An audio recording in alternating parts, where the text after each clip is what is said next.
Hey y'all, I want to talk about the controversy surrounding Baltimore Ravens halfback Ray Rice and domestic violence in general. Now, for those of you that don't know, a video surfaced some time ago of Ray Rice dragging his unconscious fiancée, Janae Palmer, off of an elevator. You can find this video here on YouTube somewhere. The incident took place on February 15th, 2014, and the two were both arrested for assaults.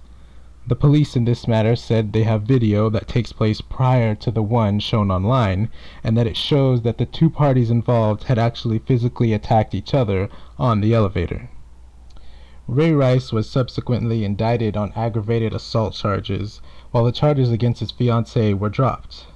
After the indictment, Ray Rice and his fiancée got married. Guess the flags weren't red enough.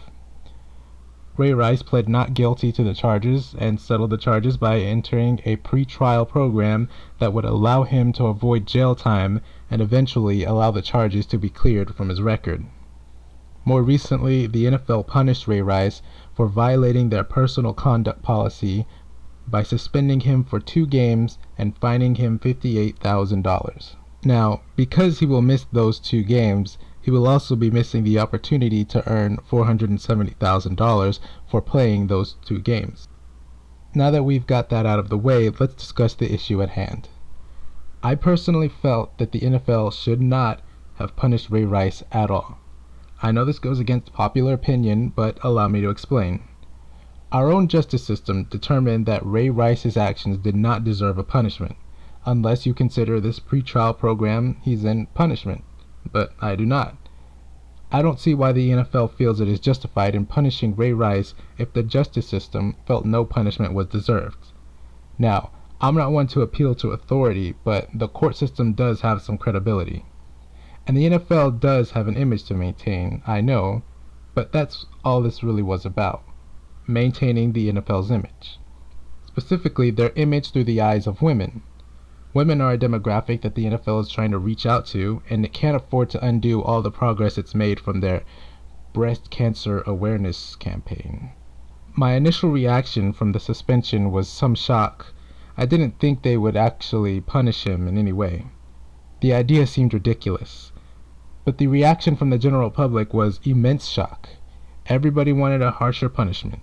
You've got Skip Bayless saying it should have been 8 games, Mike Greenberg saying it should have been a year. Pretty much all the white knights are coming out of the woodworks talking about how light this sentence is compared to the crime. Herm Edwards is probably the worst of them. He's one of those old school ladies first never hit a woman kind of guys. Every other sentence out of this guy's mouth is a man should never hit a woman, but when it comes to women hitting men, well, he and those of his ilk choose to remain silent. And I find it rather odd that everybody frames this incident as if Ray Rice was the sole perpetrator. Everybody's trying not to lock eyes with the elephant in the room, and that is that Ray Rice, a man, was a victim of domestic violence, and his then fiancée, a woman, was an aggressor. Granted, they both played both roles of victim and aggressor, but when women are both aggressor and victim, we tend to only focus on the victim part. And that is exactly what we've done.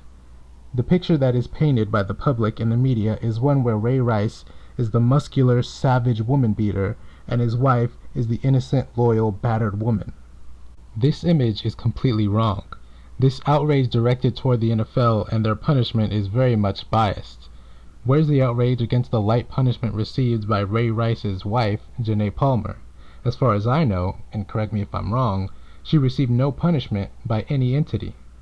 Is her lack of punishment too light? No, of course not. She's a woman. She gets a pass. Now, I understand she's not an NFL player, but in the big picture, we have one perpetrator of domestic violence, the man, being punished, while the other, a woman, receives no punishment. Is that in all honesty fair?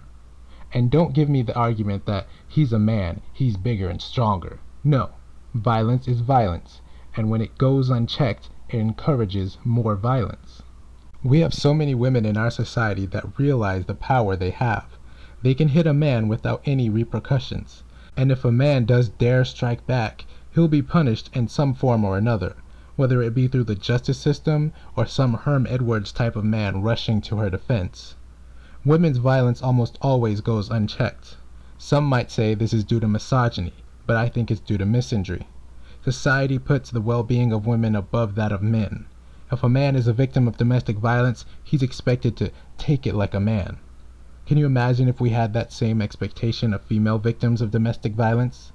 Well, we don't, because women are important. Women are so much more important than men that they deserve their very own law that aims to reduce violence against them, the Violence Against Women Act. Because again, women are more important. There is no Violence Against Men Act, because, fellas, you need to just take it like a man. You're on your own. No domestic violence shelters for you, even though the statistics show you are as much a recipient of domestic violence as women are. Your pain is just that, your pain. It's not society's problem. Let me know what y'all think. Later.